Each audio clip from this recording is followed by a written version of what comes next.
Hello dear students. मैं सभी विद्यार्थियों का, साथियों का और मित्रों का आरी क्लास के यूट्यूब चैनल के अंतर्गत बहुत बहुत स्वागत, वेलकम और अभिनंदन करता हूं। डियर स्टूडेंट्स और प्यारे साथियों, आज की क्लास का जो हमारा जो टॉपिक रहेगा वो राष्ट्रीय महिला आयोग के संदर्भ में रहेगा। नेशनल कमीशन फॉर वुमेन्स के संदर्भ में हमारी जो क्लास रहेगी, जो कि विभिन्न जो है प्रतियोगी परीक्षाओं में जो है यहाँ से क्वेश्चन जो है पुटअप किए जाते हैं। तो इसके संदर्भ में अपन महत्वपूर्ण महत्वपूर्ण बातें देखेंगे। निश्चित रूप में ये क्लास आपके लिए उपयोगी साबित होगी, इस बात की मैं उम्मीद करता हूँ डियर स्टूडेंट्स। चलिए बात करते हैं राष्ट्रीय महिला आयोग के संदर्भ में। तो जो राष्ट्रीय महिला आयोग है, ये भारत सरकार के द्वारा, हमारी जो सेंट्रल जो गवर्नमेंट है, भारत सरकार के द्वारा महिलाओं के उत्थान, विकास और सहयोग के लिए राष्ट्रीय महिला आयोग अधिनियम 1990 के अंतर्गत, ध्यान रखना, राष्ट्रीय राष्ट्रीय महिला आयोग, राष्ट्रीय महिला आयोग अधिनियम, राष्ट्रीय महिला आयोग अधिनियम 1990 के अंतर्गत, ध्यान रखना, 1990 के अंतर्गत, 1990 के अंतर्गत जो है 31 जनवरी 1992 में, 31 जनवरी, ध्यान रखना, 31 जनवरी 1992 में, 31 जनवरी 1992 में जो है राष्ट्रीय महिला आयोग की स्थापना की गई। राष्ट्रीय महिला आयोग की, राष्ट्रीय महिला आयोग की जो है स्थापना की गई। राष्ट्रीय महिला आयोग की क्या की गई? स्थापना की गई। ठीक है डियर स्टूडेंट्स, के महिलाओं के उत्थान, विकास और जो है उनके सहयोग हेतु राष्ट्रीय महिला आयोग अधिनियम 1990 के अंतर्गत भारत सरकार के द्वारा 31 जनवरी 31 जो है जनवरी 1992 में राष्ट्रीय महिला आयोग की क्या की जाती है? स्थापना की जाती है। ये महत्वपूर्ण बात है, आपको विशेष रूप से जो है ध्यान रखनी है। उसके बाद में जो है, और यह एक सांविधिक निकाय है। इसके बाद में हम इसके संगठन की बात करते हैं। आयोग के संगठन के संदर्भ में अपन देखते हैं। तो संगठन के संदर्भ में जो है डियर स्टूडेंट्स, के राष्ट्रीय महिला आयोग जिसमें एक अध्यक्ष व एक सदस्य, और जो है ध्यान रखना, इसमें एक तो जो है कौन होता है? एक अध्यक्ष, एक तो अध्यक्ष, इसके अलावा जो है एक सदस्य सचिव, एक सदस्य सचिव व जो है 5 अन्य सदस्य होते हैं, व 5 अन्य सदस्य होते हैं, 5 अन्य सदस्य होते हैं। ठीक है, संगठन में कौन कौन होते हैं? एक तो अध्यक्ष होते हैं, एक सदस्य सचिव के रूप में होते हैं, और 5 अन्य क्या होते हैं? सदस्य होते हैं। इसके अलावा जो है डियर स्टूडेंट्स, के राष्ट्रीय महिला आयोग में अनुसूचित जाति और जनजाति का भी एक सदस्य होना चाहिए। एससी और एसटी का भी जो है एक मेंबर इसमें होना चाहिए, इस बात का जो है प्रावधान किया गया है। ठीक है, इसके बाद में हम बात करते हैं कार्यकाल, कार्यकाल, कार्यकाल, कार्यकाल के संदर्भ में हम देखते हैं तो जो है आयोग के अध्यक्ष और सदस्यों का कार्यकाल 3 वर्ष का होता है। ध्यान रखना, इनका जो कार्यकाल होता है 3 वर्ष का होता है। ठीक है, कार्यकाल कितने वर्ष का होता है? 3 वर्ष का होता है। कितने वर्ष? 3 वर्ष, 3 वर्ष का होता है। और परंतु वे अपने पद किसी भी समय केंद्र सरकार को त्याग पत्र देकर के जो है छोड़ सकते हैं। इसके अलावा केंद्र सरकार निर्धारित परिस्थितियों में इनके कार्यकाल में पूर्व, इनके कार्यकाल से जो है पूर्व इनको जो है हटा सकती है। ठीक है, उसके बाद में आते हैं कार्य। अब हम इसके कार्यों की बात करते हैं। कार्य, कार्य के संदर्भ में देखें तो संविधान और कानूनों के अधीन महिलाओं को उपलब्ध कराए गए सुरक्षा उपाय से जुड़े सभी मामलों की जांच और उनका परीक्षण करना। इस संबंध में केंद्र सरकार को वार्षिक और अन्य अनुकूल समय पर जो है ये आयोग क्या भेजता है? रिपोर्ट भेजता है सरकार को। इसके अलावा जो है महिलाओं से संबंधित वर्तमान उपबंध और कानूनों की समीक्षा करना और संशोधनों का जो है सुझाव देने का जो है परामर्श देने का भी जो है आयोग के द्वारा क्या किया जाता है, कार्य किया जाता है। ठीक है। इसके अलावा महिलाओं के विरुद्ध भेदभाव, उत्पीड़न, कार्य स्थल पर यौन शोषण जैसी समस्याओं की जांच करना और इस मामले में सक्षम अधिकारी को सुझाव देना, ये भी जो है राष्ट्रीय महिला आयोग का प्रमुख क्या होता है, कार्य होता है। ठीक है। तो ये इसके प्रमुख क्या है, कार्य है डियर स्टूडेंट्स। उसके बाद में आती है शक्तियां। इसके पावर्स की हम बात करें आयोग के, तो जो शक्तियां है कि यह आयोग सिविल न्यायालय की शक्तियां धारण करता है। यह महिलाओं से संबंधित मामलों की जांच कर सकता है, विभागों से रिपोर्ट मांग सकता है तथा किसी भी व्यक्ति को या अधिकारी को सम्मन भी जो है जारी किया जा सकता है इस आयोग के माध्यम से। उसके बाद में इसकी जो प्रकृति है, प्रकृति प्रकृति के संदर्भ में हम देखते हैं तो महिला आयोग की भूमिका केवल सलाहकारी है। ठीक है। परामर्शदात्री के रूप में है, ध्यान रखना क्या है, सलाहकारी है, परामर्शदात्री है। ठीक है। इसकी जो प्रकृति होती है वो परामर्शदात्री के रूप में होती है, सलाहकारी के रूप में होती है, इसलिए इसकी अनुशंसा संघ और राज्य सरकारों के ऊपर बाध्यकारी नहीं है। आयोग के द्वारा अपने सदस्यों का चयन स्वयं नहीं किया जाता है, बल्कि इनकी नियुक्ति संघ सरकार के द्वारा की जाती है और भारत की वर्तमान राजनीतिक परिस्थितियों में सदस्यों का भी राजनीतिक तौर पर विभाजन पाया जाता है। आयोग को संपूर्ण वित्तीय सहायता संघ सरकार के द्वारा प्रदान की जाती है, इसलिए वित्तीय रूप में भी आयोग जो है वो केंद्र सरकार पर क्या होता है, निर्भर होता है। ठीक है। तो डियर स्टूडेंट्स, रिवाइजेशन करते हैं, फिर से देखिए कि हम जो बात कर रहे हैं राष्ट्रीय महिला आयोग के संदर्भ में बात कर रहे हैं, नेशनल कमीशन फॉर वुमेन्स जो है इसके संदर्भ में आपने देखा।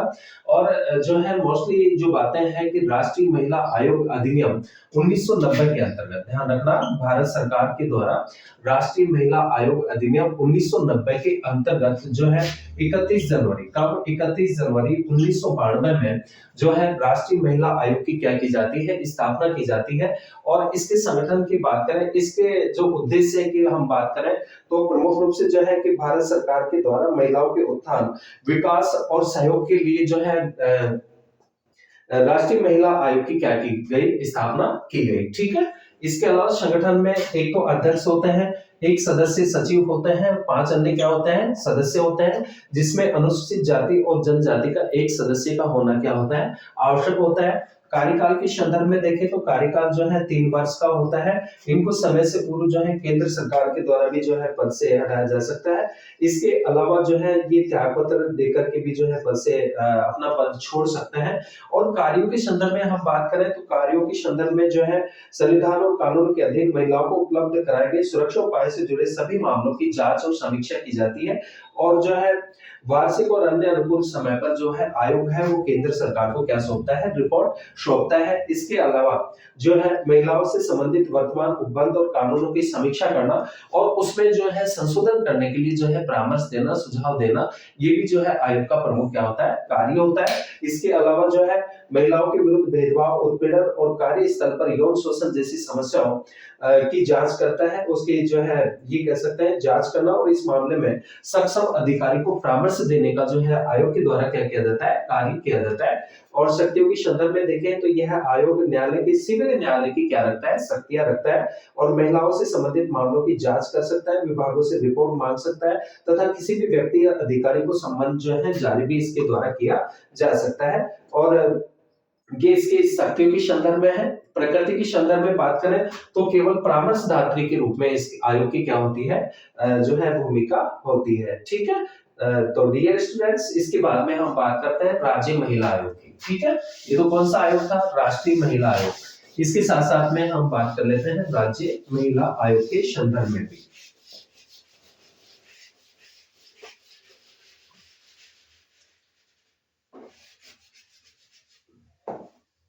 राज्य महिला आयोग, राज्य महिला आयोग। ठीक है। स्टेट कमीशन फॉर वुमेन्स के संदर्भ में अपन देख लेते हैं साथ साथ में कि राजस्थान में हम बात करें तो राजस्थान में राज्य महिला आयोग का गठन, ध्यान रखना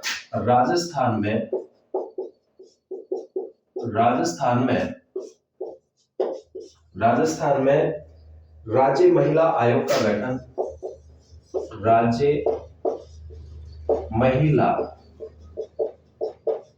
आयोग का गठन, राजस्थान में राज्य महिला आयोग का गठन जो है ये राज्य विधानसभा द्वारा पारित, राज्य विधानसभा द्वारा पारित, राज्य विधानसभा द्वारा पारित, राज्य विधानसभा द्वारा पारित जो है राजस्थान राज्य महिला आयोग अधिनियम, राजस्थान राज्य महिला आयोग, महिला आयोग अधिनियम, राजस्थान राज्य महिला आयोग अधिनियम जो है 1999 के अंतर्गत, ध्यान रखना यहाँ पे 1999 के अंतर्गत, 1999 के अंतर्गत, और जबकि जो है राष्ट्रीय महिला आयोग का जो था अधिनियम 1990 के अंतर्गत, 1999 के अंतर्गत 15 मई 1999 में किया गया। ध्यान रखना 15 मई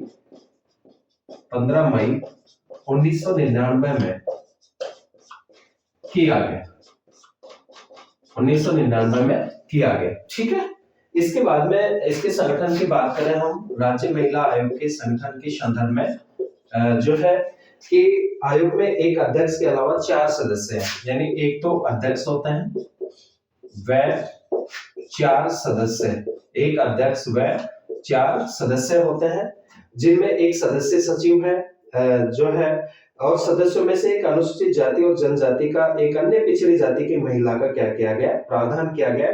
और इस आयोग का जो मुख्यालय है, मुख्यालय के संदर्भ में देखें तो कहां पे है, जयपुर में। मुख्यालय कहां पे स्थित है, जयपुर में स्थित है। ठीक है, कहां पे स्थित है, जयपुर में।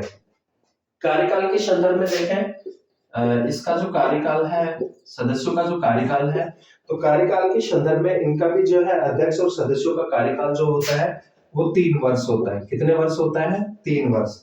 और जो है परंतु कि अपना पद किसी भी समय राज्य सरकार को त्याग पत्र देकर छोड़ सकते हैं। इसके अलावा राज्य सरकार निर्धारित परिस्थितियों में इसके कार्यकाल से पूर्व इनको हटा सकती है। इसके अध्यक्ष और अन्य सदस्यों की नियुक्ति राज्य सरकार के द्वारा की जाती है। ठीक है, राष्ट्रीय महिला आयोग में केंद्र सरकार के द्वारा की जाती है। ठीक है, इसका जो है अब हम जो बात करते हैं उद्देश्यों की बात करते हैं।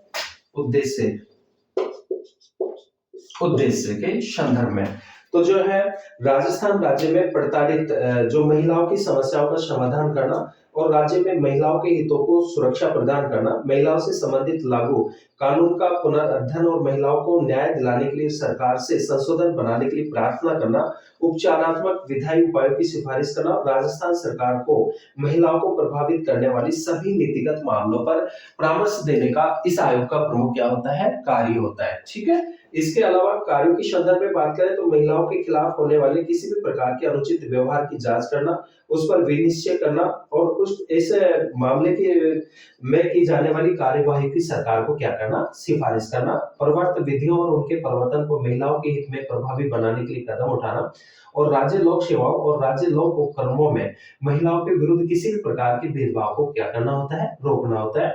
आयोग की दृष्टि में यदि किसी भी लोक सेवक ने महिलाओं के हितों को संरक्षण करने में अत्यधिक उपेक्षा या उदासीनता बरती है तो उसके विरुद्ध अनुशासनात्मक कार्रवाई के लिए जो है ये आयोग सरकार को परामर्श या जो है हम ये कह सकते हैं सिफारिश कर सकता है। ठीक है, इसके अलावा जो है महिलाओं से संबंधित विद्यमान कानूनों की समीक्षा करना, महिलाओं को समुचित न्याय मिले इस दृष्टि से कानून में आवश्यक संशोधन की सरकार से सिफारिश करना। शक्ति की बात करें तो यह आयोग सिविल न्यायालय की शक्तियां धारण करता है राष्ट्रीय महिला आयोग की भांति ही। इसके अलावा यह महिलाओं से संबंधित मामलों की जांच कर सकता है, विभागों से रिपोर्ट मांग सकता है तथा किसी भी व्यक्ति को या अधिकारी को सम्मन भी जारी कर सकता है। इसके अलावा जो है प्रकृति की बात करें तो महिला आयोग की भूमिका केवल सलाहकारी है, इसलिए इसकी अनुशंसा राज्य सरकारों के ऊपर बाध्यकारी नहीं है।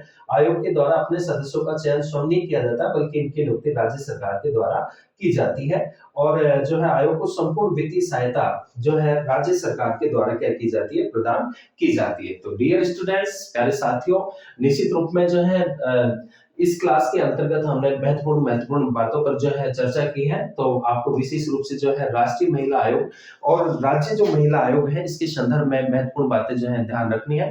निश्चित रूप में ये क्लास आपके लिए उपयोगी होगी, इस बात की मैं उम्मीद करता हूँ। मिलते हैं अगली क्लास में, तब तक सभी विद्यार्थियों का, सभी साथियों का बहुत बहुत धन्यवाद।